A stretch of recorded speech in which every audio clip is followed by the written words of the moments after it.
Hey everyone, this is Towelliee with TGN and welcome to End Time, one of 3 new 5-player dungeons introduced in the 4.3 patch Dragon Soul. Now, I am a sucker for these instances. Why? Because they deal with the past, the present, the future. You're being sent back in time, then back into the future.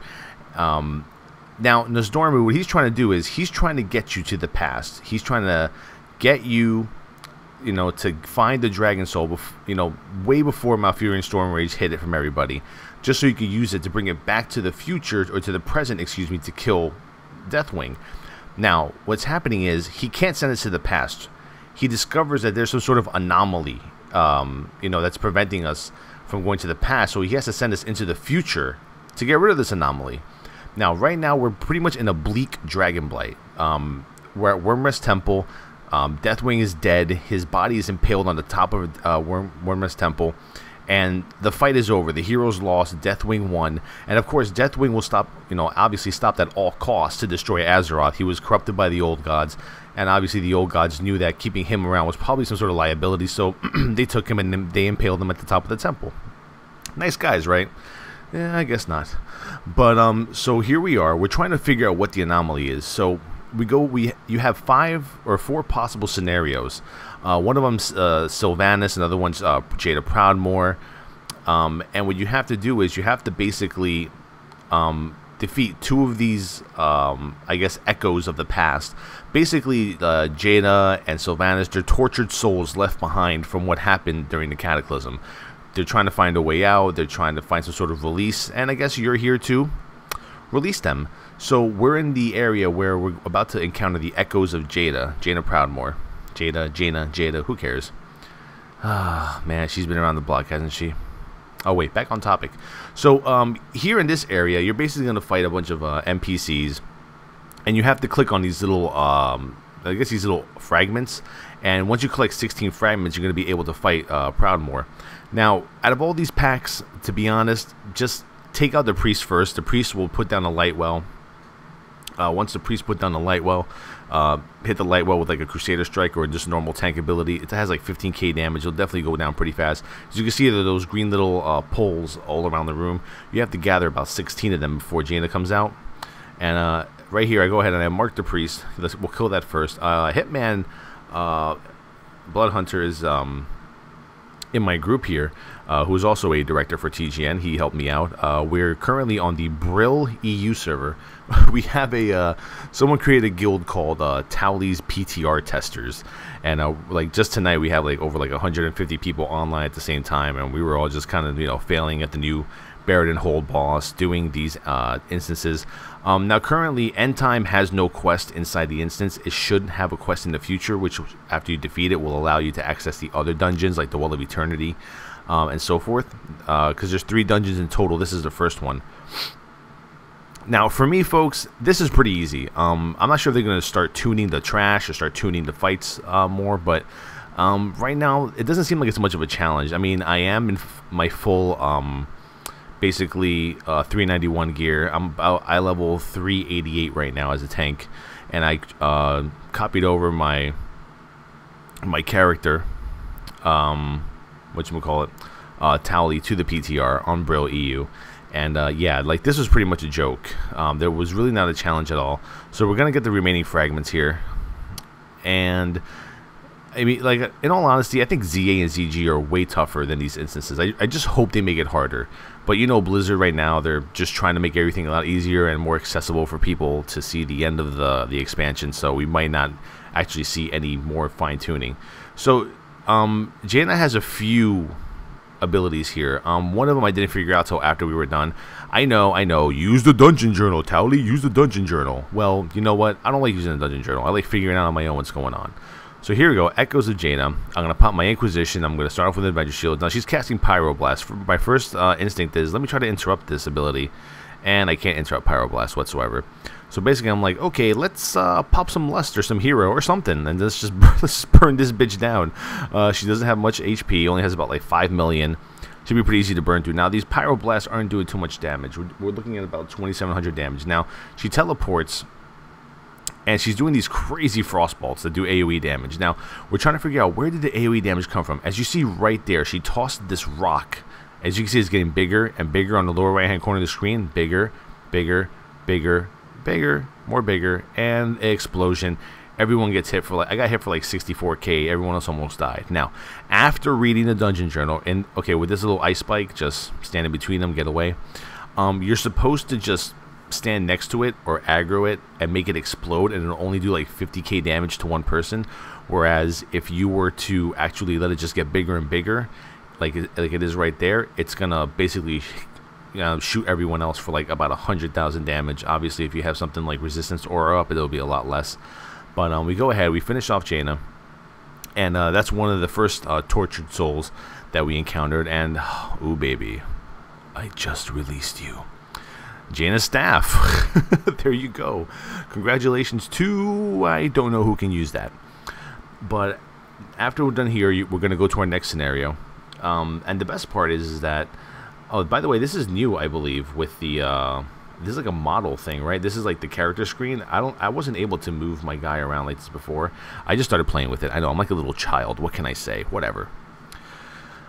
But I did end time about like 6 times until I got all the scenarios. There's only 4 you can go through. Right now, you're about to only see 3 of them. You're going to see Jaina, Sylvanas, and that's it. And basically the last guy of the instance. So during any given end time dungeon queue, you're going to see 2 of the scenarios, 2 of the echoes of the past, and then the main boss at the end. Now, the main boss at the end is probably one of my favorite heroic dungeon bosses, probably of all time. Like I said, the only thing that's really, I guess, turning me off by this dungeon is how easy it is. Because even back when the ICC dungeons came out, I was in full Trial of the Grand Crusader TOGC hard mode here. And Halls of Reflections was still challenging. Shit still hit me hard. We needed really, really good DPS, really, really good heals, and a really, really good tank. And even then, I was being borderline trucked by most of the ads in Halls of Reflection, Pit of Saren. Fortress Souls, not too much. But so we're going to take out these ads here. These time-twisted Scourge ads, we're going to take them out. I mark them with a skull just so we can get rid of them quicker. We had someone who left the party. I think it was a rogue. I forgot who was there. But I basically AoE cleave all this down. I got my add-ons to semi-work on the PTR. My damage meters were not working, so I couldn't, assess how much damage we were doing. I'm pretty sure it wasn't that much. But there she is, good old sexy Lady Sylvanas, kind of hanging out there. Nice little tortured soul. We're going to go ahead, we're going to release her too.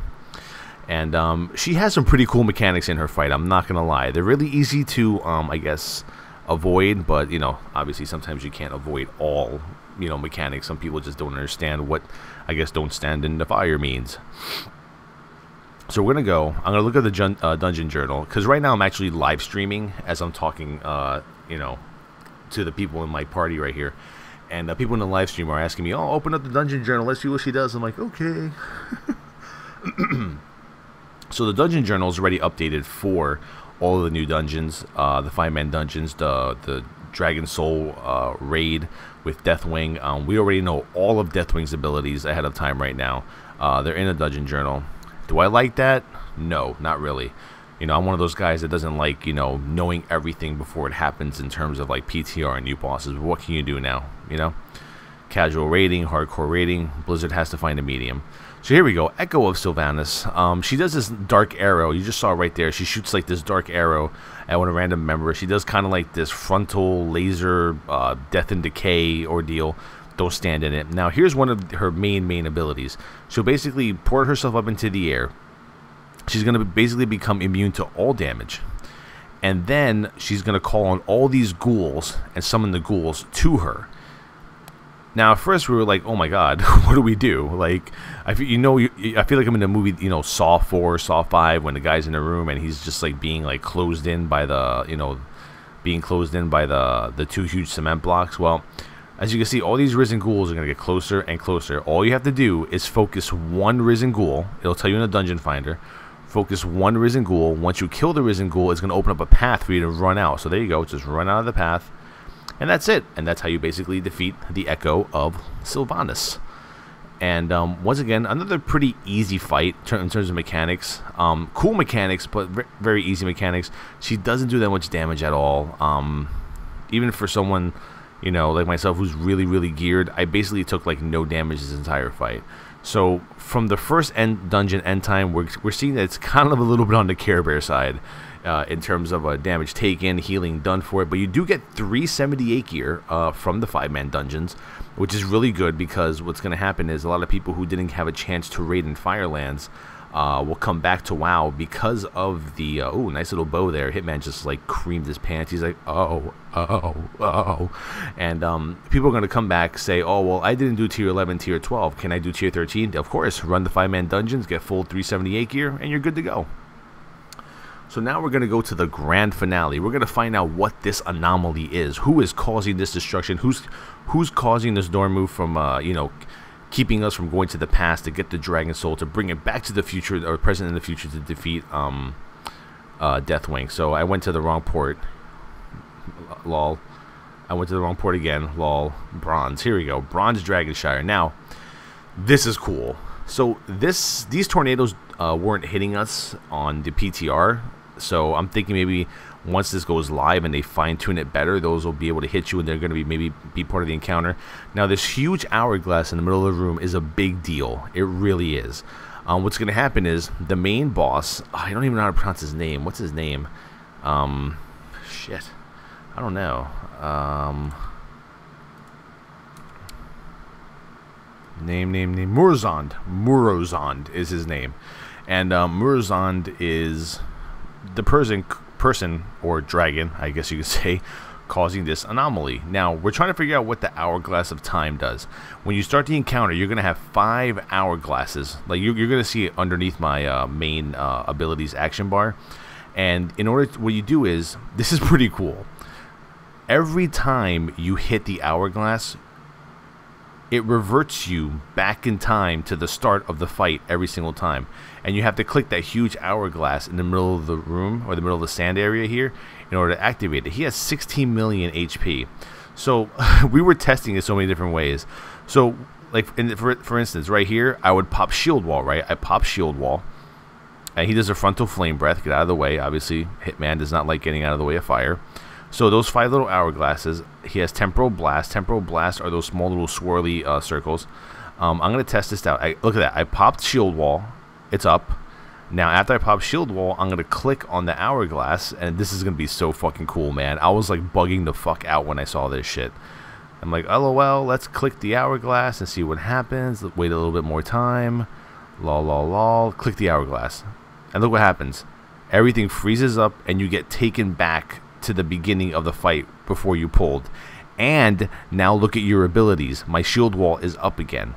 So basically, it takes you click the hourglass, it takes you back in time, but only to when you first encountered this boss. So from right before you pulled this boss, it'll take you to that very moment before you were about to pull him. But in reality, the fight is still going on for everyone else and the dragon. As you can see, my shield wall got reverted. That was pretty awesome. You can also do it for Bloodlust. What you can do is you can pop Bloodlust. You can wait till the timer for Bloodlust is over. Have the person who cast Bloodlust revert their time, and then you will have your Bloodlust reset, and you'll be able to cast Bloodlust again and no one will have the actual debuff on them. So basically, all your cooldowns become reactivated, and now he's just in circles doing the Murozond shuffle over here. Jesus Christ. So this sucker right here was causing the anomaly. Now that we've downed him, Nozdormu says, you know what? Forget about it. You know what? Let's just bring you back to the present. Let's see what we're going to do after this. Let's bring you back to the Well of Eternity.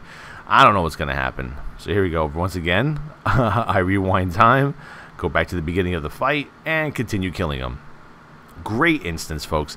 So far, the 5-man dungeons are everything that I've basically been asking for. And hopefully you guys like this video.